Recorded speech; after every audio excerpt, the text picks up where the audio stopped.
Hari ini mari kita boleh bersama-sama melanjutkan perenungan firman Tuhan. Mari kita membuka bersama dari Yohanes pasal yang ke-8. Yohanes pasal yang ke-8, kita akan membaca, saya akan baca dari ayat yang ke-29, lalu kita berganti-gantian sampai ayat yang ke-36. Yohanes 8 ayat 29 sampai 36. Saya akan membaca terlebih dahulu. Dan ia, yaitu Kristus, yaitu Bapa yang telah mengutus aku, ia menyertai aku. Ia tidak membiarkan aku sendiri, sebab aku senantiasa berbuat apa yang berkenan kepadanya. 30. Setelah Yesus mengatakan semuanya itu, banyak orang percaya kepadanya. Maka katanya kepada orang-orang Yahudi yang percaya kepadanya, "Jikalau kamu tetap dalam firman-Ku, kamu benar-benar adalah murid-Ku. Dan kamu akan mengetahui kebenaran, dan kebenaran itu akan memerdekakan kamu." Jawab mereka, "Kami adalah keturunan Abraham dan tidak pernah menjadi hamba siapapun. Bagaimana engkau dapat berkata kamu akan merdeka?" Kata Yesus kepada mereka, "Aku berkata kepadamu, sesungguhnya setiap orang yang berbuat dosa adalah hamba dosa. Dan hamba tidak tetap tinggal dalam rumah, tetapi anak tetap tinggal dalam rumah. Jadi apabila anak itu memerdekakan kamu, kamu pun benar-benar merdeka." Ya, kita akan merenungkan khususnya sampai ayat yang ke-32, tetapi nanti kita akan menyinggung juga ayat-ayat yang lain. Mari kita berdoa. Bapa di dalam kerajaan sorga, kami bersyukur hari ini ya Tuhan, kami boleh beribadah. Kami boleh Tuhan bawa untuk mendengarkan firman, hamba-Mu juga bersyukur boleh memberitakan firman. Kiranya Tuhan hadir di tengah-tengah kami ya Tuhan. Kiranya Tuhan memimpin pemberitaan firman, menggerakkan hati kami menjadi murid-murid Kristus, menjadi orang-orang yang merdeka, menjadi orang-orang yang juga dipakai oleh Tuhan memerdekakan orang lain. Kiranya Tuhan Engkau pimpin, supaya firman-Mu menetap dalam hati kami, dan supaya kami boleh menjadi pelaku-pelaku firman-Mu, menjadi anak-anak Allah yang sesuai dengan kehendak Kristus, Sang Anak Allah yang sejati. Kiranya Tuhan Engkau tolong pimpin, hadirlah di tengah-tengah kami, pimpinlah kami. Dalam nama Yesus kami bersyukur dan berdoa. Amin. Saudara-saudara sekalian, bagian yang tadi kita baca saya kira kita sangat familiar, khususnya di ayat yang ke-32. Dikatakan kamu akan mengetahui kebenaran dan kebenaran itu akan memerdekakan kamu. Ini ayat yang sangat terkenal, bahkan mungkin terkadang suka dipakai juga untuk hal-hal yang tidak ada kaitan dengan Alkitab. Tetapi saking terkenal, maka ayat ini dipakai oleh orang-orang yang meskipun tidak kenal Tuhan tetapi memakai prinsip bahwa kebenaran akan memerdekakan. Nah saudara-saudara sekalian, tapi sebelum kita masuk kepada ayat tersebut, kita coba lihat awal dari perikop ini. Di ayat 30 dikatakan banyak orang percaya kepada Yesus. Nah sebenarnya kalau kita dengan cermat melihat pasal yang ke-8, dan sebelum-sebelumnya saya sudah sempat menyampaikannya juga, di pasal 8 terlihat orang-orang Yahudi itu begitu hostile, begitu memusuhi Yesus. Misalkan, waktu Yesus berkata, "Aku adalah terang dunia." Yesus mau mengklaim apa yang dikatakan oleh Yesaya di dalam pasal 49 ayat yang ke-6. Di situ Tuhan berkata kepada Yesaya, "Sampaikan kepada umatku." Sampaikan tentang apa? Bahwa ada hambaku yang akan kumunculkan dan dia akan menjadi terang bagi bangsa-bangsa. Maka Yesus bersaksi dan dia mau mengatakan ayat itu sekarang digenapi di dalam diriku. Tapi orang-orang Yahudi mengatakan, "Kamu tidak benar, kamu pembohong." Yesus dituduh berbohong. Lalu kemudian Yesus juga mengatakan di bagian selanjutnya, "Aku akan pergi dan kamu tidak bisa datang ke tempat aku pergi." Kenapa? Karena kamu akan mati di dalam dosamu. Wah, mereka waktu dengar itu, mereka tidak peduli dengan bagian terakhir, yaitu kamu akan mati dalam dosamu. Yang mereka pikirkan adalah, Yesus ini jangan-jangan dia mau bunuh diri. Karena kalau bunuh diri, bagi orang Yahudi akan masuk ke tempat yang paling gelap. Makanya dia mengatakan, engkau tidak bisa datang ke tempat aku pergi. Yesus lagi bicara kebenaran, mereka hina. Yesus lagi bicara tentang kematian dalam dosa, mereka membuli Yesus seolah-olah Yesus mau berkata dia mau bunuh diri. Nah, jadi kalau kita lihat orang-orang Yahudi begitu hostile, mereka memusuhi Yesus, dan pada akhirnya di ayat 59 makin runcing masalah antara Yesus dengan orang-orang Yahudi, yaitu mereka mengambil batu untuk melempari Yesus. Nah, jadi saudara-saudara sekalian, kalau kita lihat orang Yahudi mereka tidak percaya. Orang Yahudi menuduh Yesus. Orang Yahudi menghina Yesus. Bahkan mau bunuh Yesus. Tapi kok di sini dikatakan banyak orang percaya. Nah, para ahli juga beda pendapat. Ada yang mengatakan jangan-jangan ini orang yang berbeda, kelompok yang lain. Tapi kalau kelompok yang lain mungkin juga tidak. Mestinya ini kelompok yang sama. Jadi mereka pada akhirnya menolak, tapi di sini dikatakan percaya. Nah, apakah mereka percaya sungguh-sungguh? Apakah Roh Kudus benar-benar bekerja dalam hati mereka? Kita tidak terlalu tahu dengan jelas. Mungkin memang ada yang percaya sungguh-sungguh, mungkin memang cuman percaya, nanti kita akan lihat lebih jelas, percaya secara superficial saja. Percaya yang awalnya setuju, tapi setelah itu jadi marah, tersinggung dengan Yesus. Makanya setelah itu Yesus kan berkata, kamu hamba dosa. Mereka sangat tersinggung. Dan mereka berkata, kami tidak pernah menjadi hamba dari siapapun. Kami ini adalah keturunan Abraham.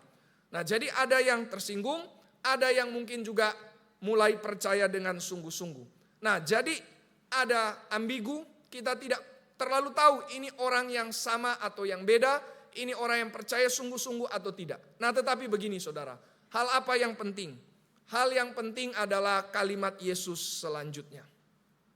Saudara-saudara sekalian, mungkin di antara kita juga di sini ada yang sungguh-sungguh percaya, tetap perlu kalimat berikut ini. Atau ada yang cuma percaya secara superficial. Ada yang percaya hanya karena mereka mau dapat sesuatu dari Yesus.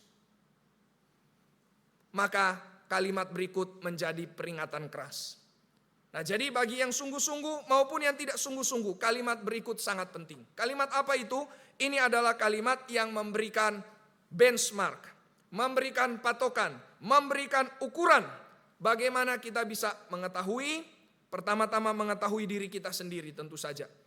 Mengetahui diri kita, ataupun dengan semangat mengasihi sesama, kita juga mau menasehati orang lain karena kita mengasihi dia. Jadi ini adalah cara ukur tentang apa artinya menjadi orang percaya yang sejati. Apa definisi menjadi orang percaya yang sejati? Yesus mengatakan di ayat yang ke-30, yaitu jikalau kamu tetap tinggal di dalam firman-Ku.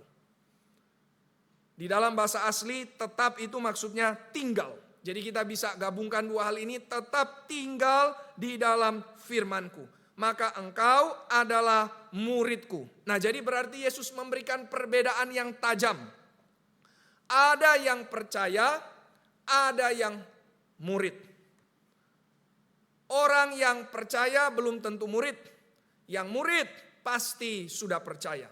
Yang Yesus cari yang mana? Yang Yesus cari yang menjadi murid. Bukan sekedar percaya.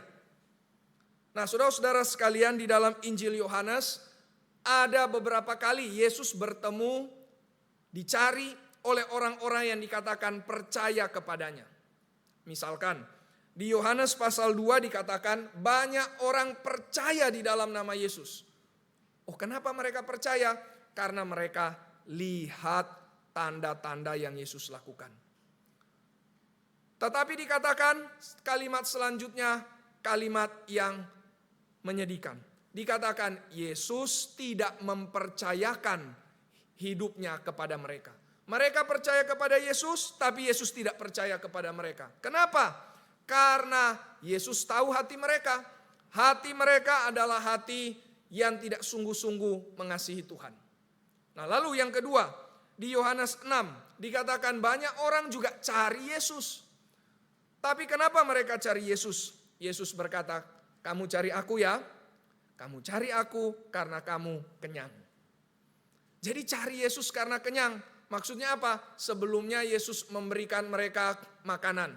5.000 orang mendapatkan makanan. Wah, mereka sangat senang ingin cari Yesus karena kenyang.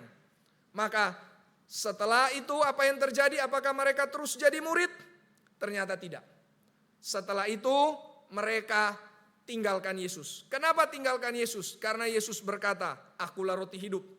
Barang siapa makan dagingku dan minum darahku. Wah, bagi mereka ini perkataan sangat keras, sulit dipercaya dan tidak mau mereka percaya. Dan mereka tidak mengerti. Yesus berkata, kalau kamu makan dagingku, minum darahku, kamu akan hidup. Kalau tidak, kamu akan mati. Maka mereka langsung putuskan, kami tidak mau mengikuti Kristus. Nah, jadi saudara-saudara sekalian, dari contoh-contoh tersebut, dari dua contoh tadi, ada hal apa saja yang kita bisa simpulkan. Pertama, mereka semua sama-sama percaya kepada Yesus. Kedua, tapi mereka percaya dengan motivasi yang salah. Mereka percaya bukan karena sungguh-sungguh kenal Yesus. Mereka percaya karena mereka mau cari keuntungan dari Yesus.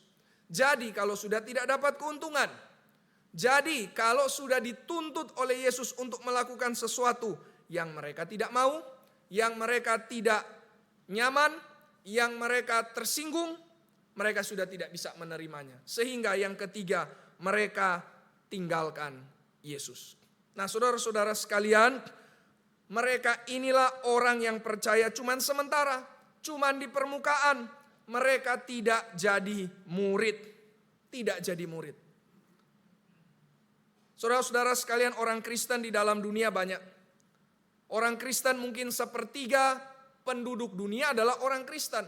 Mengaku percaya kepada Yesus, tetapi murid kita tidak tahu berapa banyak. Di dalam gereja banyak orang beribadah.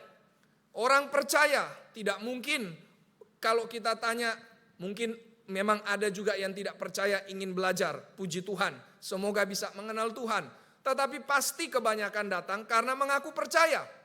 Tetapi yang menjadi murid sedikit. Wah, ini mirip seperti kata Yesus ya.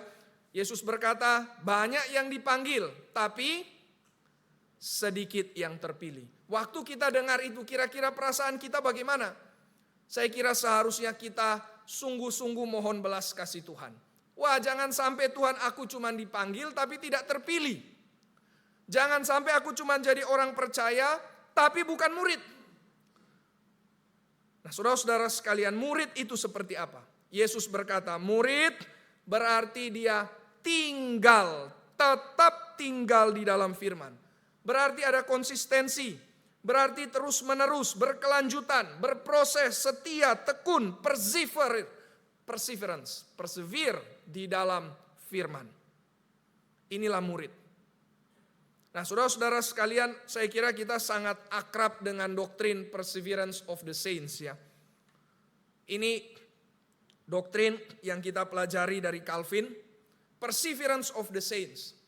Nah, apa maksudnya? Maksudnya adalah orang Kristen dan hanya di dalam Kristus ada kepastian keselamatan. Jadi the saints, orang yang percaya Yesus, orang kudus, mereka akan bertahan sampai selama-lamanya. Kenapa bertahan? Karena Tuhan yang pelihara iman mereka. Wah, ini penghiburan. Perseverance of the saints, penghiburan bagi setiap kita. Iman saya tidak akan gagal. Iman saya diberikan Roh Kudus. Saya boleh beriman juga karena sudah dipilih oleh Bapa. Saya juga beriman karena Kristus sudah mati bagi saya sesuai dengan pilihannya Bapa. Maka tidak mungkin iman saya akan hilang, tidak mungkin iman saya akan gagal. Paulus berkata, kalau Kristus sudah diberikan bagi kita, maka tidak mungkin hal yang lain tidak akan dia berikan. Maksudnya apa? Kalau Kristus sudah diberikan bagi kita, Allah pasti memelihara hidup kita sampai selama-lamanya. Ini kepastian keselamatan. Ini hanya ada dalam iman Kristen. Ini hanya ada karena penebusan Kristus, karena pemilihan dari Bapa, dan akan dipelihara oleh Roh Kudus sampai selama-lamanya. Ini perseverance of the saints. Tetapi saudara-saudara sekalian, di sini perseverance dari sisi yang lain. Kalau tadi yang persevere siapa? Ya memang umat Tuhan yang persevere. Tetapi sumber dari perseverance kita siapa? Kesetiaan Tuhan.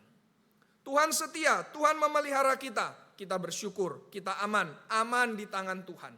Kalau kata Luther, kalau keselamatan itu ada di tangan saya, maka ini bahaya. Karena saya bisa lepas tangannya. Tapi kalau keselamatan saya percayakan di tangan Tuhan, maka tidak akan pernah lepas. Nah, ini perseverance of the saints yang kita biasanya pahami. Tapi saudara-saudara sekalian, Yesus mau mengajar sesuatu yang lain. Pasti Yesus tidak mungkin salah. Yaitu apa?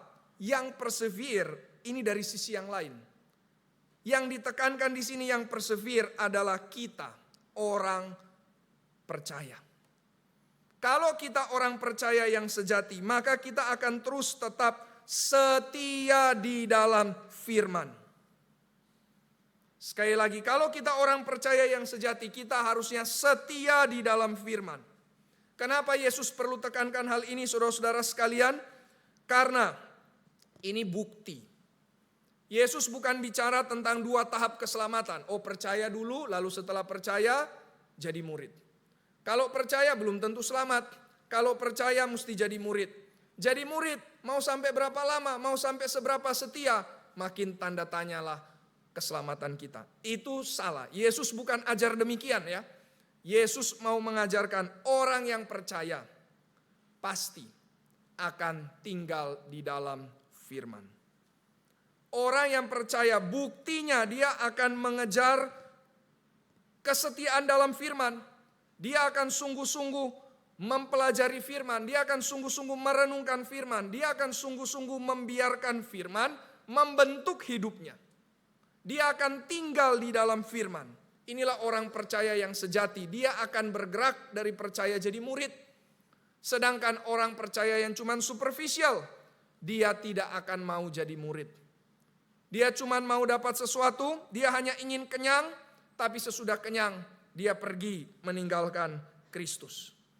Ini kekristenan yang tidak berakar, ini kekristenan yang tidak berbuah, ini kekristenan yang bukan menjadi murid, yang tidak tinggal di dalam firman. Maka saudara-saudara sekalian, mari kita kejar kesetiaan di dalam firman. Apa maksudnya kesetiaan dalam firman? Maksudnya firman itu harus mengendap di dalam hati kita, saudara. Seringkali kita terlalu mudah membiarkan firman itu bukan mengendap, tapi menguap.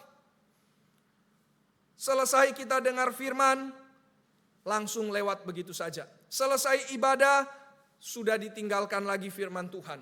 Setelah ibadah, yang dipikir mungkin sekedar saya makan di mana setelah ini. Dan makan sudah langsung pikir makanan, bukan lagi pikir tentang firman. Akhirnya firman tidak pernah membentuk hidup kita. Keluar dari gereja seperti ibadah cuma salah satu hal yang kita sudah checklist, beres. Dan akhirnya kita tidak pernah sungguh-sungguh merenung, tidak pernah sungguh-sungguh mengunyah firman. Sehingga firman itu jadi nutrisi bagi kita, jadi gizi bagi rohani kita. Dan membentuk seluruh hidup kita. Saudara, seringkali kita terlalu cepat ganti channel. Ini kan hidup kita ya sehari-hari. Ganti channel lah, ganti tabs, maksudnya lihat internet bisa banyak tabsnya. Ganti-ganti terus, karena ini gaya hidup modern. Akhirnya juga firman terlalu cepat lewat, tidak sungguh-sungguh menetap di dalam hidup kita. Maka mari saudara-saudara sekalian, kita sungguh-sungguh mengusahakan supaya kita bukan cuma sekedar dengar. Yesus mengatakan ada yang dengar, setelah itu iblis ambil. Kenapa iblis ambil? Karena tidak menetap firman-Nya. Juga bukan cuma dengar dan jadi gembira. Ada orang bisa senang dengar firman Tuhan. Wah, terima kasih, khotbahnya bagus, dapat berkat. Tapi tidak berakar. Tidak membiarkan firman terus membentuk hidupnya.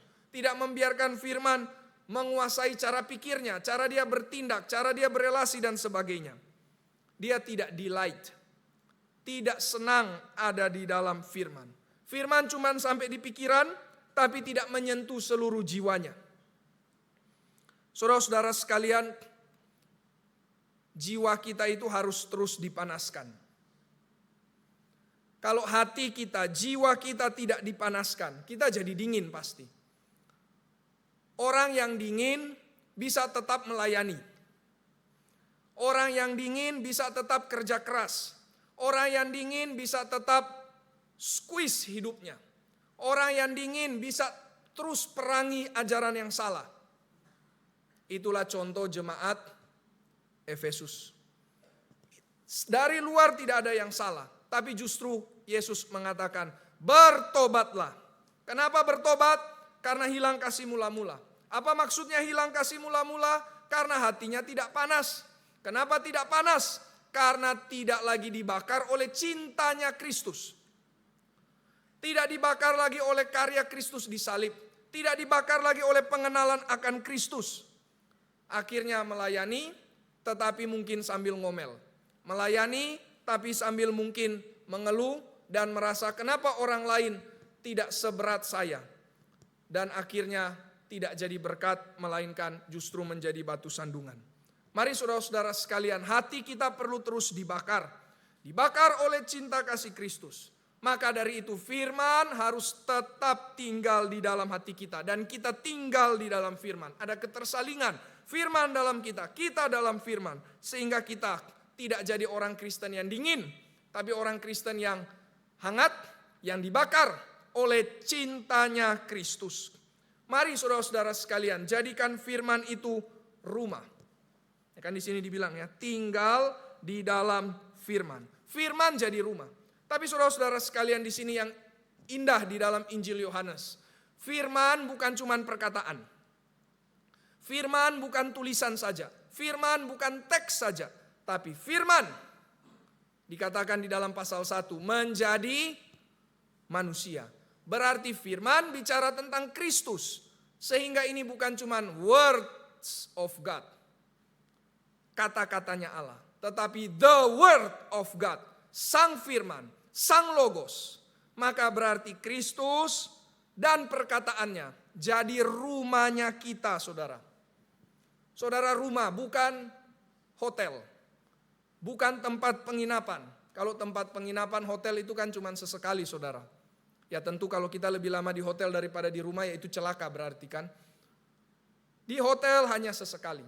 Di rumah menetap. Maka jadilah orang Kristen yang menetap, yang permanen, yang tinggal dalam firman, di dalam Kristus. Maksudnya apa? Seperti rumah. Rumah berarti cari perteduhan dan perlindungan di dalam rumah. Maka carilah perteduhan dan perlindungan di dalam firman, di dalam Kristus. Bukan di dalam liburan, bukan di dalam healing. Mari cari tempat kebahagiaan, sukacita dan penghiburan di dalam Kristus dan perkataannya. Bukan di dalam harta, bukan di dalam karir. Mari cari tempat yang nyaman, di mana kita bisa terbuka, di mana kita bisa diterima, di mana kita bisa menemukan kasih di dalam Kristus dan perkataannya. Bukan di sekedar dari pasangan, sekedar dari keluarga. Itu tidak akan mungkin bisa memuaskan kita. Mari carilah firman, tinggallah dalam firman, di dalam Kristus dan perkataannya. Supaya kita dididik, dikoreksi, dinasehati, dibentuk. Seperti di dalam rumah kita juga dikoreksi, dinasehati dan dibentuk. Bukan cari tempat pembentukan dari media sosial. Maka saudara-saudara sekalian, tinggal dalam firman. Inilah murid. Ini sangat penting sekali lagi. Kenapa penting? Karena makin lama kita melihat zaman makin mau cepat bergerak. Makin mau cepat bergerak, maka semua cuma di scanning. Makin scanning, firman pun kita scanning. Oh yang penting saya sudah tahu, oh yang penting saya sudah pernah dengar itu. Oh itu kan kira-kira intinya tentang itu. Tetapi tidak pernah sungguh-sungguh menetap dalam hati kita. Hati-hati saudara, engkau murid atau engkau sekedar percaya. Engkau dipanggil atau engkau juga dipilih. Bedanya di mana? Tinggal di dalam firman. Saudara, saya kira kalau kita dengar hal ini, seharusnya kita ada kegelisahan. Aku tidak mau jadi sekedar percaya. Aku tidak mau jadi sekedar dipilih. Aku tidak sekedar mau dipanggil, tapi aku mau juga terpilih. Karena saudara-saudara sekalian, kita tidak mau terhilang. Kita mau bersama dengan Kristus. Maka kiranya juga respon kita adalah respon yang mirip, respon yang gelisah, tapi gelisah yang baik, karena mau sungguh-sungguh mengusahakan diri menjadi murid, menjadi orang-orang yang tinggal di dalam firman. Jangan biarkan firman menguap begitu saja. Selanjutnya, saudara-saudara sekalian, di ayat yang ke-32, Yesus berkata, kamu akan mengetahui kebenaran, dan kebenaran itu akan memerdekakan kamu. Nah saudara, dua hal ini adalah janji dari Yesus. Jadi tadi kita lihat ya, benchmark, patokan. Bagaimana saya bisa tahu saya ini orang percaya yang sejati? Bagaimana saya bisa tahu saya ini adalah orang yang sungguh-sungguh diselamatkan dan ditebus oleh Kristus? Tinggal dalam firman. Jadi murid. Namun Tuhan Yesus bukan cuma menuntut kita untuk menjadi murid. Dia memberikan reward, dia memberikan janji. Yang mau jadi murid, ada dua janjinya. Pertama, dia akan mengetahui kebenaran. Nah saudara-saudara sekalian, kita perlu sama-sama pelajari apa itu kebenaran menurut Injil Yohanes. Kalau bagi kita secara umum, wah kebenaran itu kan teori. Coba tunjukkan kebenaranmu. Kita tunjukkan ide, kita tunjukkan teori, sesuatu yang abstrak. Kita tunjukkan ajaran, perkataan orang, rumusan-rumusan hukum. Nah ini kebenaran. Tapi saudara-saudara sekalian, di dalam Injil Yohanes ketika bicara kebenaran, itu berkaitan dengan pribadi. Jadi kebenaran bukan ide. Kebenaran bicara pribadi. Pribadi siapa? Pribadinya Kristus. Mari kita coba lihat Yohanes 1 ayat yang ke-14. Yohanes 1 ayat yang ke-14. Saya akan bacakan bagi saudara. Yohanes 1 ayat 14. Firman itu telah menjadi manusia dan diam di antara kita. Dan kita telah melihat kemuliaannya, yaitu kemuliaan yang diberikan kepadanya sebagai anak tunggal Bapa, penuh kasih karunia dan kebenaran. Jadi saudara-saudara sekalian, berarti sang kebenaran itu adalah Kristus. Dia bukan ide, dia bukan prinsip, dia bukan teori, dia bukan ajaran. Meskipun dia memberikan ajaran, tetapi pertama-tama dia adalah pribadi. Maka saudara-saudara sekalian, seluruh prinsip kebenaran, seluruh aspek kebenaran itu kita bisa lihat di dalam Yesus. Jadi orang kalau mau cari kebenaran, carilah Yesus. Jikalau ada saudara yang berpikir, saya mau cari kebenaran, saya tidak tahu agama yang benar apa, carilah Yesus. Orang yang sungguh-sungguh mau cari kebenaran, pasti bertemu dengan Kristus. Itu janji Tuhan. Orang yang sungguh-sungguh mau mengejar kebenaran, Kristus akan menyatakan dirinya kepadanya. Sang kebenaran itu akan menyatakan diri kepadanya. Nah saudara-saudara sekalian, seluruh kebenaran ada di dalam Yesus. Yesus adalah perwujudan dari kebenaran. Nah ini mungkin agak abstrak bagi kita saudara, tapi saya bisa kasih ilustrasi seperti ini. Satu kali saya mendengar interview dari seorang atlet sepak bola, Zlatan Ibrahimovic. Ditanya kepada Zlatan, siapa pemain yang kamu paling suka?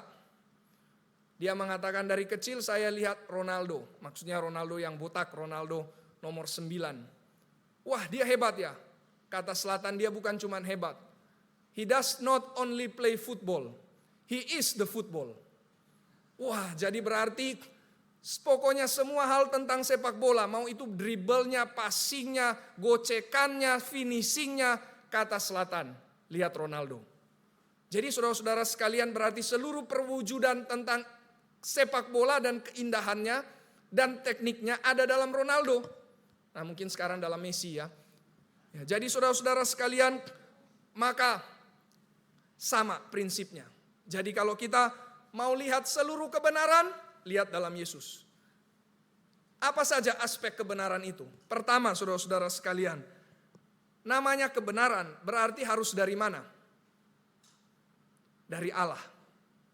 Manusia tidak mungkin sumber kebenaran. Manusia tidak sempurna benar. Berarti pertama-tama, kalau bicara kebenaran harus dari Allah. Nah sekarang, Yesus mengklaim tidak dirinya Allah. Ya. Berkali-kali Yesus mengatakan, I am He, akulah Dia. Kita sudah bahas ini sebelumnya, berarti perkataan I am He yang hanya dipakai oleh Allah dalam perjanjian lama, Yesus pakai. Berarti Yesus mau mengatakan dia satu level, satu derajat dengan Bapa. Pada mulanya adalah firman, firman itu bersama dengan Allah, firman itu adalah Allah. Maka Yesus seringkali mengatakan I am He. Ambil contoh saudara, kita bisa lihat di ayat 58. Di ayat 58 Yesus berkata kepada orang-orang itu, sesungguhnya sebelum Abraham jadi, aku telah ada. Bahasa Inggrisnya, before Abraham, I am. Jadi sebelum ada Abraham, saya sudah selalu ada. Berarti dia tidak pernah tidak ada, dia adalah Tuhan. Ini yang pertama saudara. Lihat kebenaran berarti pasti dari Allah. Yesus dari Allah. Kedua saudara, yang dari Allah, yang benar pasti harusnya bicara yang benar. Betul tidak? Kita kalau bilang, oh orang itu orang benar, berarti apanya yang benar biasanya? Pertama, perkataannya. Nah sekarang saudara, Yesus mengatakan juga bahwa yang dia beritakan dari Allah. Dia tidak berkata dari dirinya sendiri, dari Allah. Ini ada di dalam ayat 28b. Nah, saudara boleh lihat di ayat 28b. Yesus berkata, aku tidak berbuat apa-apa dari diriku sendiri, tapi aku berbicara dari apa yang diajarkan Bapa kepadaku. Berarti dia berbicara kebenaran. Ketiga, orang benar bukan cuma bicara benar. Apanya juga yang mesti benar? Perbuatannya harus benar. Maka Yesus juga men-challenge, menantang. Adakah di sini yang bisa berkata, aku berbuat dosa? Nah ini Yesus tantang di ayat yang ke-46. Nah saudara boleh lihat ya di ayat 46. Di situ Yesus berkata, siapakah di antaramu yang bisa membuktikan bahwa aku berdosa? Sebelumnya Yesus pernah tantang orang-orang Yahudi. Waktu mau lempar batu kepada perempuan yang berzina. Yesus mengatakan yang tidak berdosa silakan duluan lempar batu. Sekarang Yesus tantang. Apakah ada dari kalian yang bisa membuktikan dosaku? Ternyata tidak ada. Yesus benar perbuatannya. Keempat yang terakhir. Yang benar pasti disertai Allah. Karena Allah suci, Allah kudus menyertai juga orang yang benar. Maka Yesus juga berkali-kali menyatakan, aku disertai oleh Bapa. Itu yang di ayat 29 yang tadi kita baca. Yesus berkata, aku senantiasa berbuat apa yang berkenan kepadanya, maka aku disertai Bapa. Jadi orang yang hidup benar disertai Tuhan. Saudara, kalau hidup kita benar, kita disertai Tuhan. Kita jangan hanya minta penyertaan, tapi hidup kita tidak beres. Orang yang hidupnya benar, orang yang mau takut Tuhan, meskipun dia jatuh dalam dosa, tapi dia bertobat. Dia sungguh-sungguh mau cinta Tuhan. Inilah orang yang disertai Tuhan. Gereja yang disertai Tuhan, gereja yang mau melakukan kebenaran. Kalau gereja main-main dengan kebenaran, gereja main-main dengan keadilan, tidak mungkin disertai oleh Tuhan. Nah di sini prinsipnya, Yesus melakukan yang benar, maka Yesus disertai oleh Bapa. Maka empat hal ini saudara-saudara sekalian menyatakan Yesus memang adalah kebenaran.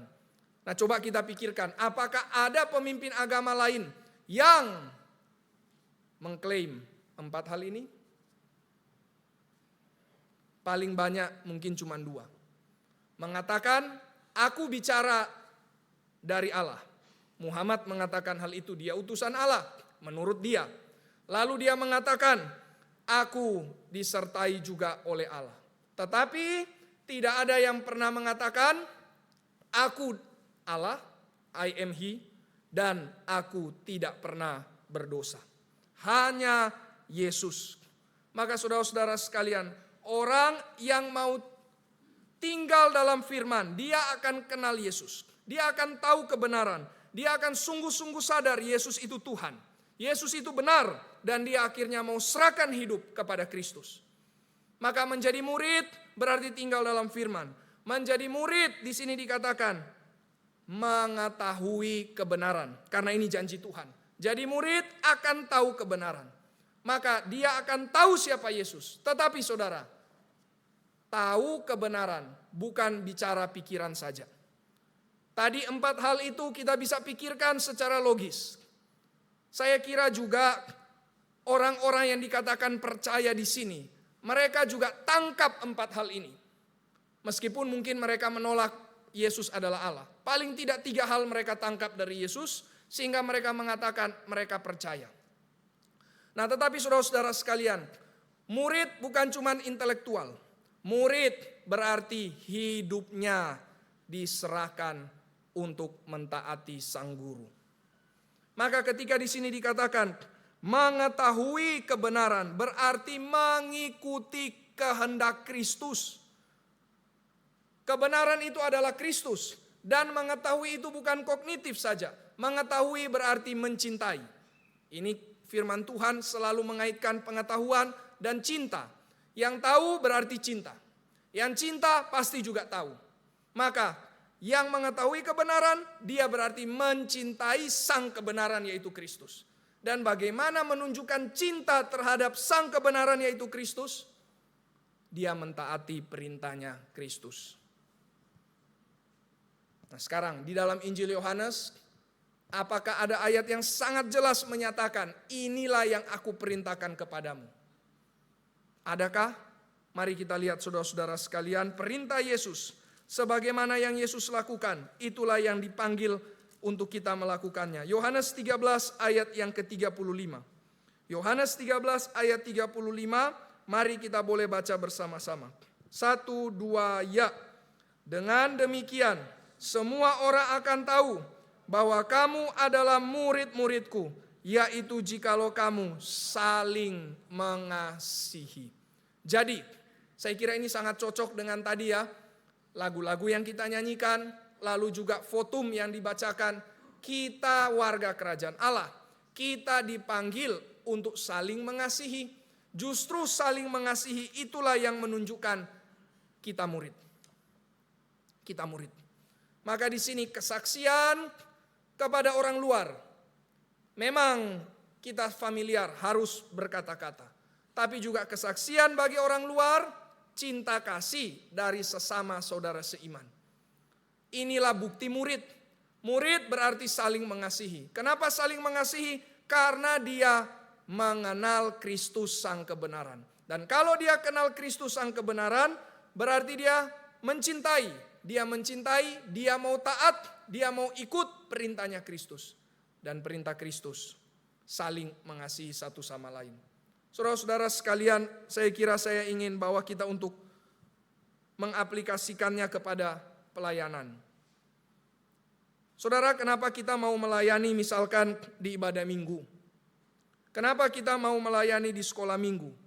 Kenapa kita mungkin mau melayani di AUFI? Atau sebagai asyir, sebagai kolektan? Bahkan termasuk hal yang kecil-kecil saja mungkin bersih-bersih. Untuk apa semuanya itu? Apakah karena kita mampu? Bukan tentang masalah mampu atau tidak. Meskipun ada pelayanan memang perlu kemampuan yang unik. Main piano tidak mungkin semua bisa main. Padus tidak semua bisa nyanyi. Tetapi walaupun kita tidak bisa dalam bagian-bagian tertentu, kita bisa juga berbagian dalam bagian lain untuk melayani. Mengapa kita mau ikut KTB? KTB masih dibuka pendaftarannya yang terakhir, silakan Bapak Ibu kalau mau ikut. Mengapa kita mau PI rumah sakit, PI rumah singgah, PI di penjara, termasuk ikut persekutuan doa? Kenapa semua itu? Saya kira jawabannya salah satunya adalah karena saling mengasihi. Saudara, kenapa orang kurang mau melayani? Kenapa orang kurang mau berbagian di dalam pekerjaan Tuhan? Saya kira masalah utama seringkali, termasuk juga kepada saya sendiri secara pribadi, bukan masalah waktu yang utama. Bukan masalah terlalu sibuk. Tapi saya kira mungkin jangan-jangan masalah kita kurang mengasihi. Kita kurang mengasihi satu dengan yang lain. Kita kurang membawa kasih Kristus kepada yang lain. Maka mari saudara, murid tinggal dalam firman. Murid tahu kebenaran. Murid kenal Kristus sang kebenaran. Berarti mengasihi Kristus. Berarti mau taat kepada Kristus. Dan perintahnya saling mengasihi. Mari kita makin belajar saudara menjadi gereja yang saling mengasihi, saling mendoakan, saling melayani satu dengan lainnya. Terakhir saudara-saudara sekalian, janji Yesus yang kedua. Pertama, engkau akan tahu kebenaran. Kedua, engkau akan dimerdekakan. Kebenaran itu akan memerdekakan engkau. Nah, ini ayat yang tadi saya katakan sangat terkenal.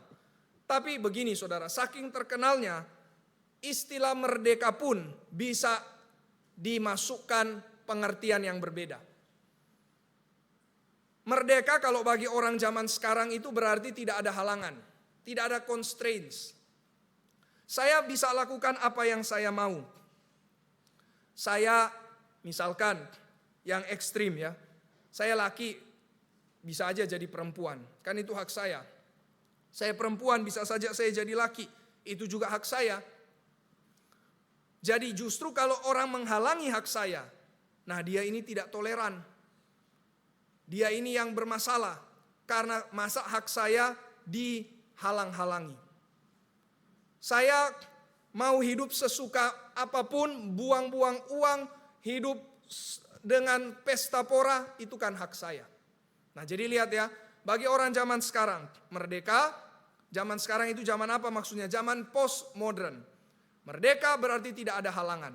Kenapa? Karena di zaman ini tidak ada lagi kebenaran absolut. Bagi kamu benar, bagiku bisa benar, maka cara hidupku pun bisa benar. Yang aku anggap bebas, merdeka, jangan kamu ganggu. Nah ini merdeka zaman sekarang saudara. Maka apakah di sini maksudnya kebenaran akan memerdekakan kamu? Maksudnya membuat kita sama sekali tidak ada constraints? Nah mari kita lihat saudara-saudara sekalian. Kebenaran yang ada di dalam Injil Yohanes ini tidak bisa lepas dari kisah Israel. Sekali lagi, kemerdekaan yang ada di dalam Injil Yohanes tidak bisa lepas dari kisah Israel. Kenapa? Kalau kita ingat, Yesus lagi bicara ini pada saat hari raya apa saudara? Hari raya Pondok Daun. Berarti hari raya yang dimana orang Israel memperingati nenek moyang mereka dibebaskan dari Mesir dan berjalan di padang gurun. Berarti kebebasan atau kemerdekaan yang ada di sini berkaitan dengan pembebasan orang Israel keluar dari Mesir. Nah, Musa berkali-kali datang kepada Firaun dan berkata, bebaskanlah kami. Firaun menolak. Kalian malas. Untuk apa kalian dibebaskan?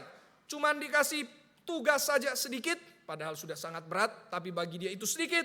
Kalian sudah mengeluh, tambahkan tugas lagi. Kenapa harus keluar? Musa berkata, kami mau beribadah.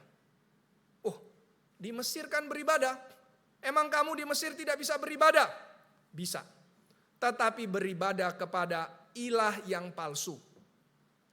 Melainkan kami mau beribadah kepada Allah yang sejati, Allah Israel. Nah berarti saudara-saudara sekalian, di dalam Alkitab, ketika bicara kemerdekaan, tidak ada kemerdekaan yang tanpa ibadah. Berarti orang merdeka pasti harus beribadah. Bukan tidak beribadah, tinggal tergantung kamu beribadah kepada apa atau kepada siapa. Tinggal tergantung engkau beribadah kepada berhala, atau engkau beribadah kepada Allah yang sejati. Tinggal dua ini saja saudara-saudara sekalian. Menjadi manusia tidak mungkin tidak beribadah. Inilah natur manusia. Maka manusia tidak mungkin bebas sebebas-bebasnya.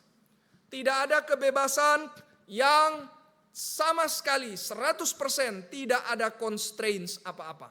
Tidak ada. Sebenarnya saudara, Tuhan pun tidak bebas mutlak dalam arti sampai dosa pun dia lakukan. Tidak.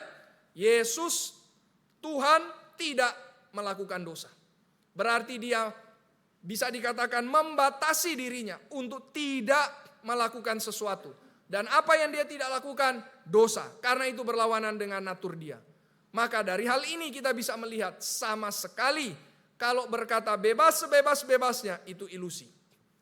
Bebas tanpa ada halangan itu berarti tidak sesuai dengan natur manusia. Itu kebohongan. Nah maka tergantung engkau beribadah kepada siapa atau kepada apa. Saudara-saudara sekalian, orang Israel dan semua orang yang berdosa, yang belum kenal Kristus, mereka menyembah berhala. Berhala. Menyembah berarti kita mau berikan segala-galanya untuk hal itu. Menyembah berarti kita mau korban. Berarti tidak mungkin orang tidak akan korban. Dia pasti akan korban, tinggal tergantung dia akan korban untuk apa. Orang yang menyembah berhala, ambil contoh orang yang sembah uang, maka dia akan korbankan segala hal demi dapat uang yang banyak. Korbankan kesehatan, korbankan keluarga mungkin juga demi dapat uang yang banyak. Orang yang menyembah tubuhnya, kecantikannya, kekuatan tubuhnya, maka dia juga akan sembah, dia akan berikan apapun yang dia bisa demi supaya tubuhnya bisa terlihat baik. Orang yang sembah kuasa, dia akan rela lakukan apa saja demi dapat kuasa. Orang yang sembah kepintaran, intelektual, maka dia juga akan rela lakukan apa saja demi dia mendapatkan akses pengetahuan. Tapi saudara-saudara sekalian, Yesus di sini berkata, kebenaran akan memerdekakan kamu. Berarti ada penyembahan yang membawa kepada penindasan. Ada penyembahan yang membawa kepada perbudakan. Dan orang yang menyembah berhala pasti dia akan diperbudak. Orang yang menyembah berhala pasti dia akan diikat. Pasti dia tidak akan bebas. Sedangkan orang yang menyembah Kristus itulah yang akan dimerdekakan. Saudara-saudara sekalian, ada seorang penyair dari Amerika namanya David Foster Wallace. Dia mengatakan, ini dia memiliki satu anugerah umum, wahyu umum sehingga dia bisa tangkap certain aspect of truth. Dan dia mengatakan orang yang sembah berhala, dia akan dimakan hidup-hidup oleh berhala itu. Oh, maksudnya bagaimana? Apakah berhala itu adalah sesuatu yang hidup makanya bisa makan kita? Tentu tidak, itu metafora saja. Tapi yang dia maksud adalah orang itu akan hancur. Orang itu akan seperti kata Yesus, mati di dalam dosa. Dia mengatakan orang yang menyembah uang, pada ujungnya dia tetap tidak akan pernah rasa cukup. Dia tetap akan selalu rasa kurang. Orang yang menyembah tubuhnya, kecantikannya, pada akhirnya dia akan tetap rasa ugly, tetap rasa jelek. Orang yang menyembah kuasa pada akhirnya dia akan tetap merasa lemah, merasa tidak mampu, dia bahkan ketakutan dengan kuasanya. Baru-baru saya baca Benyamin Netanyahu, saya cuma baca judulnya saja. Dia sudah minta penjagaan, dia sudah minta orang untuk sungguh-sungguh boleh jaga dia, protek dia. Kenapa? Karena dia sebelumnya datang ke parlemen, dia diteriaki, dia mungkin diancam mau dibunuh. Maka kalau dibayangkan ini sangat ironi. Orang yang memberikan izin untuk membunuh banyak orang, dia sendiri ketakutan. Orang yang paling berkuasa seringkali itulah orang yang paling takut. Karena dia takut sekali kuasanya hilang dan pergi. Dan akhirnya dikuasai oleh paranoia.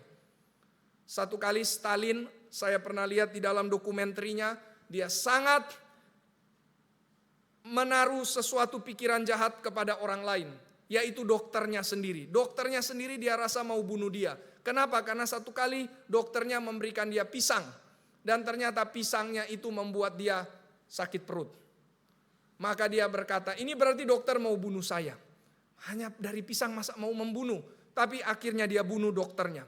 Dokter yang paling baik, dokter yang justru menjaga keselamatan orang-orang yang ada di istana dibunuh oleh Stalin. Karena dia merasa dia terancam. Maka lihat, orang yang paling berkuasa, itulah orang yang paling lemah, orang yang paling takut.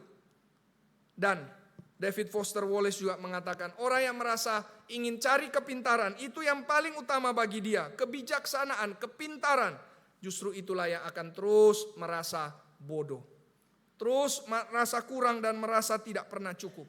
Maka tepatlah yang dia katakan, orang yang menyembah berhala akan dimakan hidup-hidup oleh berhala.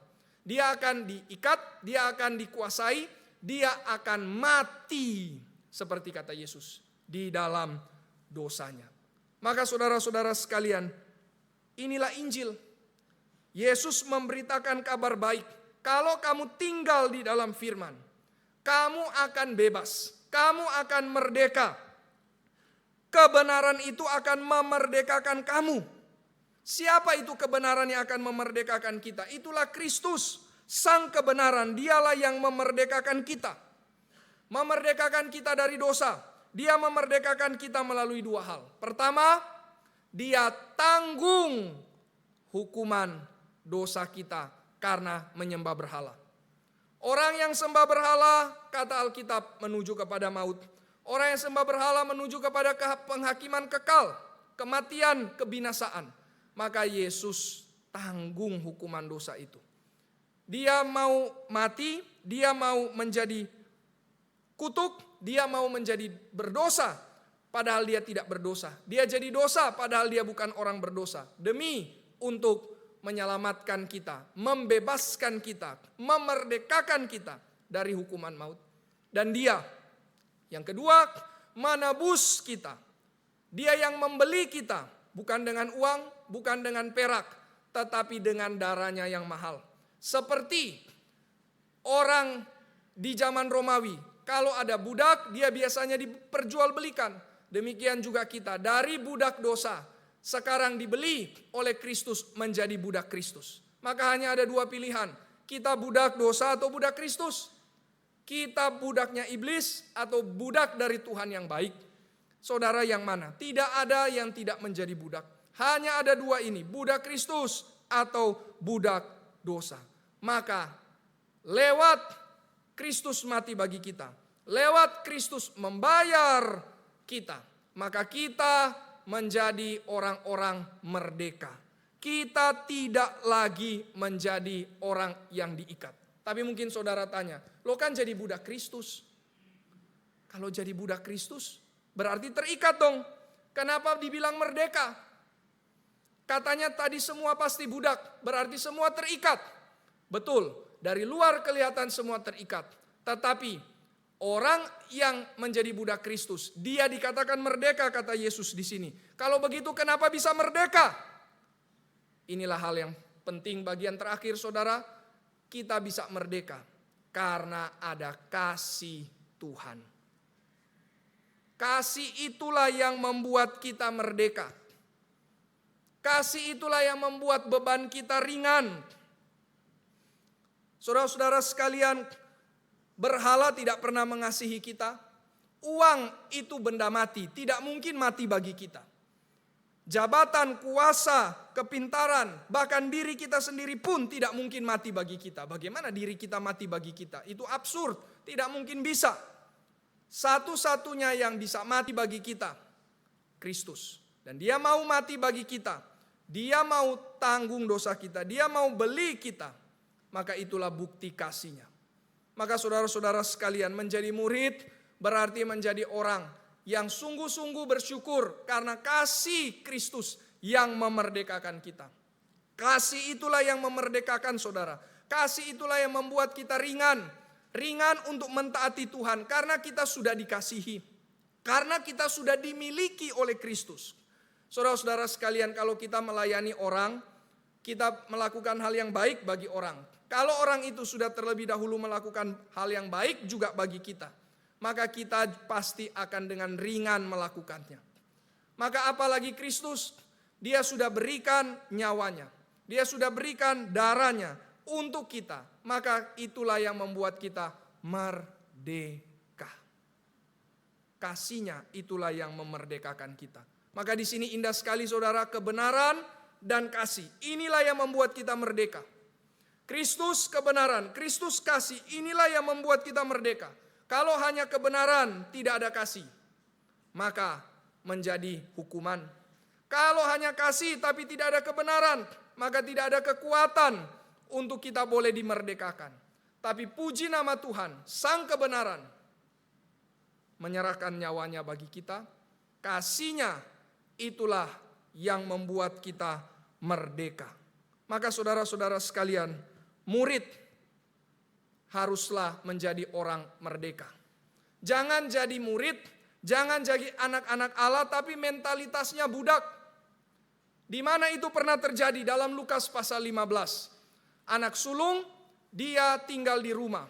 Dia anak, dia dapat segala kekayaan, tapi mentalnya budak. Dia terus merasa terikat, dia terus merasa tidak dikasihi, dia merasa tidak diperhatikan, dia merasa diabaikan oleh papanya. Padahal tidak demikian. Maka saudara-saudara sekalian, kalau dalam hidup kita melayani, kalau dalam kita bekerja, terus kita selalu rasa berat, semuanya berat. Kita rasa semuanya sekedar tanggung jawab, semuanya sekedar beban. Jangan-jangan kita bukan anak, bukan murid, atau kita murid, atau kita anak, tapi mental budak. Mari saudara-saudara sekalian, seharusnya kita sadar. Kata Yesus, beban yang diberikan kepada engkau ringan adanya. Ringan, meskipun pasti di dunia ini pastilah masih ada rasa berat. Karena kita masih di dalam dunia. Tetapi seharusnya ringan itulah yang membuat kita bisa bersyukur di hadapan Tuhan. Yang bisa membuat kita merdeka. Kenapa ringan? Karena cinta kasih. Maka mari jangan bermental budak. Kita anak, mari lakukan meskipun berat, meskipun sulit. Ingatlah kasih Tuhan. Itulah yang membuat kita merdeka. Maka kasih dari Tuhan sangat ajaib. Kenapa ajaib? Karena kasih itu pemberat. Kasih itu tarik kita. Tapi juga kasih yang meringankan kita. Wah, saya kira ini indah sekali saudara. Kasih Tuhan menarik kita. Berarti seperti pemberat yang menarik kita. Tapi kasih Tuhan juga itulah yang membuat hidup kita ringan. Maka mari saudara-saudara sekalian, kita jadi anak. Jadi anak berarti menjalani hidup yang ringan karena ada kasih Tuhan. Ringan bukan tidak ada tanggung jawab. Ringan meskipun tanggung jawabnya besar. Tetapi menjadi ringan karena kita sudah dikasihi Tuhan. Dan terakhir saudara, kalau kita jadi anak, maka mari kita juga memerdekakan orang lain. Ini kewajiban kita. Menjadi anak dapat hak. Hak dari Allah. Hak apa? Hak jadi anak. Hak apa? Hak bisa memanggil Allah sebagai Bapa kita. Hak apa? Hak bisa berdoa kepadanya, bermohon kepadanya. Hak apa lagi? Hak kita bisa lepas dari hukuman maut. Hak apa lagi? Hak kita bisa tinggal bersama-sama di dalam kerajaan sorga. Tetapi jangan lupa, kemerdekaan bukan hanya hak. Kemerdekaan juga ada kewajiban. Tapi kewajiban yang ringan. Dan kenapa ringan? Karena cinta kasih. Dan apa kewajibannya? Mari kita lihat ayat 36. Jadi apabila anak itu memerdekakan kamu. Berarti sebagaimana Kristus, sang anak Allah yang sejati, memerdekakan kita. Demikian juga mari kita berjuang untuk memerdekakan orang lain. Karena kita sudah merdeka. Saudara-saudara sekalian, sebuah negara waktu di tahun 40-an, 50-an. Banyak negara merdeka di zaman itu bersama-sama dengan Indonesia. Setelah merdeka seperti Indonesia langsung mau masuk ke PBB. Kenapa mau masuk ke PBB? Karena mau tunjukkan kami sudah merdeka. Kami mau berbagian untuk memerdekakan bangsa-bangsa lain. Maka prinsipnya sama. Kalau kita sudah merdeka, mari kita memerdekakan orang lain. Tapi kalau mau memerdekakan orang lain, bagaimana caranya? seperti Kristus. Bagaimana itu cara seperti Kristus? Berkorban. Bagaimana cara seperti Kristus? Memikul salib. Bagaimana cara seperti Kristus? Jalan salib. Saudara-saudara sekalian, mari kita memerdekakan orang-orang lain yang masih dalam dosa. Beritakan Injil dengan memerdekakan mereka. Tapi juga mari kita merdekakan orang lain yang juga secara fisik mereka ditindas. Secara fisik mereka diperlakukan sewenang-wenang. Secara fisik mereka dilakukan tidak adil, dicurangi, diambil hal-hal harta-harta mereka oleh orang-orang yang rakus. Mari saudara kita memerdekakan mereka. Saudara KPIN 4.000, 5.000 orang. Itu mau memerdekakan mereka dari dosa. Mau memerdekakan mereka dari neraka. Bukan hal yang mudah, terlalu banyak tantangan, terlalu banyak kuasa iblis yang akan menghalangi. Karena kita mau memerdekakan orang yang dari ikatan iblis, dari neraka. Saudara-saudara sekalian, kita melayani pelayanan siswa. Kita PI pribadi di rumah singgah. Kita melakukan pekerjaan kita. Entah dokter, entah pebisnis, entah ahli hukum, entah guru. Kita memerdekakan orang lain. Itu tujuan kita. Merdekakan mereka dari ketidakbenaran. Merdekakan mereka dari ketidakadilan. Merdekakan mereka dari kebodohan. Merdekakan mereka dari ikatan dosa. Amin saudara. Mari jadi orang Kristen, jadi murid. Jadi murid berarti memerdekakan orang lain. Jadi murid berarti jadi anak, bukan bermental budak. Budak berarti selalu anggap saya tidak bebas. Itu budak. Tetapi kita sudah bebas, kita sudah ditebus oleh Kristus. Maka mari keluar, merdekakan orang lain. Mari kita jadi gereja yang bukan diikat oleh segala dosa kita, diikat oleh urusan-urusan pribadi kita, tapi mari jadi gereja yang berjuang untuk memerdekakan orang yang di dalam ikatan dosa. Tapi ingat, untuk memerdekakan harus berkorban. Untuk memerdekakan tidak ada jalan lain seperti jalan Kristus. Saudara, kekristenan itu tentang pengorbanan. Berkorban berarti ada yang hilang. Berkorban berarti ada yang hilang, bahkan yang hilang yang berharga. Saudara, apa yang berharga bagi kita yang kita sudah berikan bagi Kristus? Tadi kita menyanyikan lagu nomor 3, tidak ada harta yang setara Yesus Kristus Tuhanku. Ayat yang kedua. Kalau begitu, apakah kita sudah serahkan apa yang berharga bagi kita? Kita selama ini mendengarkan khotbah Pendeta Ivan dari Abraham. Abraham, hal yang berharga bagi dia Ishak. Tuhan ambil, meskipun nanti Tuhan ganti, tidak jadi diambil. Tetapi Abraham hatinya sudah siap untuk mempersembahkan Ishak. Apa yang berharga saudara bagi kita? Itulah, kalau apa yang berharga kita berikan, itulah pengorbanan. Kalau apa yang berharga kita berikan, berarti disitulah kita mulai masuk ke dalam misi untuk memerdekakan orang lain. Seperti Kristus, apa yang berharga bagi dia? Nyawanya, darahnya, dan dia berikan bagi kita. Di atas kayu salib saudara, Yesus mati. Bukan Yesus setengah mati lalu kita bisa hidup. Yesus benar-benar mati. Yesus jadi miskin, bukan masih kaya supaya kita kaya. Jadi miskin supaya kita kaya di dalam iman dan keselamatan. Maka saudara-saudara sekalian, mari kita juga belajar jadi seperti Yesus. Bukan sekadar mau mencontoh dia, tetapi belajar seperti dia karena kita didorong oleh kasih Kristus. Ditarik oleh kasih Kristus. Kasih menjadi pemberat yang menarik kita. Kasih Kristus itulah yang menarik kita. Tapi sekaligus kasih Kristus itulah yang meringankan kita. Kita berkorban, kita serahkan apa yang berharga, tetapi kita ringan. Karena kita diringankan oleh kasih Kristus. Itulah orang yang merdeka, itulah anak-anak Allah yang sudah dimerdekakan. Apa bukti kita merdeka? Kita mau berjuang untuk kemerdekaan orang lain. Mari saudara jadi orang Kristen yang berjuang untuk kemerdekaan. Mari saudara kiranya firman ini bukan hanya menjadi firman yang sekali lagi menguap, lewat begitu saja, tapi tersimpan, mengendap di dalam hati kita, dan sungguh-sungguh mempengaruhi cara kita hidup, sungguh-sungguh mempengaruhi cara kita berpikir, cara kita bertindak, sehingga kita bukan cuma jadi penikmat firman, tapi sungguh-sungguh kita melakukan firman, karena kita sudah dimerdekakan oleh Kristus. Mari kita berdoa.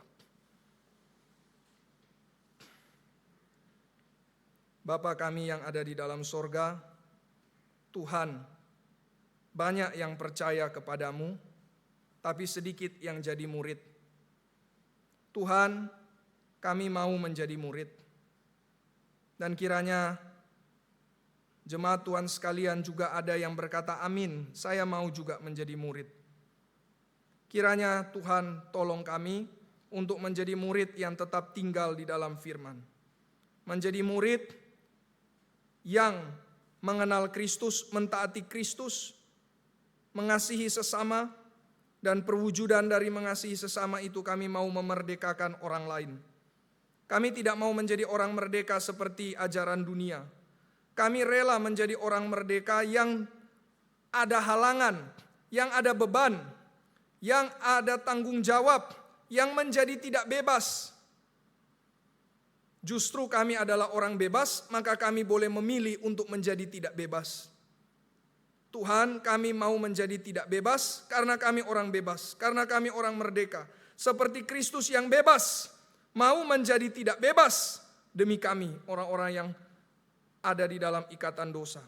Tuhan, kami sudah dilepaskan dari ikatan dosa. Kami sudah bebas. Sekarang kami, Tuhan, rela menjadi tidak bebas. Tetapi kami sadar, kami ditarik oleh kasih dan kami diringankan oleh kasih Kristus. Sehingga meskipun kami tidak bebas, kami tetap bersuka cita karena kami mengerjakan pekerjaan Kristus.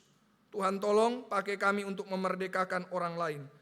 Tunjukkanlah ya Tuhan apa kehendak-Mu bagi kami, siapakah orang-orang yang Tuhan mau untuk kami merdekakan demi hormat dan kemuliaan nama Tuhan. Sehingga mereka yang merdeka nantinya, mereka boleh berseru kepada Kristus, Sang Anak Allah yang memerdekakan kami dan mereka. Terima kasih Tuhan, inilah doa kami. Di dalam nama Tuhan kami Yesus Kristus, tanamkanlah firman ini dengan kuasa Roh-Mu yang kudus. Kami bersyukur, kami berdoa. Amin.